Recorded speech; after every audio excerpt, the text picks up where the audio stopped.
Sabato 2 maggio, Sant'Atanasio, vescovo. È il 122esimo giorno dall'inizio dell'anno, ne mancano 243 al termine. Il sole sorge alle 5.58, tramonta alle 20.19, la luna si leva alle 21.42 e tramonta alle 5.43.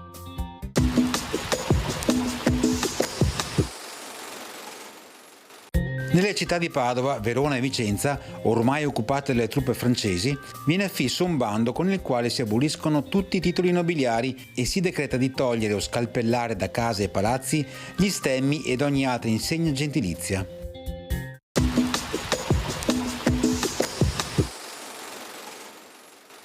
Le previsioni per domani: nuvolosità in aumento senza precipitazioni, temperature in aumento.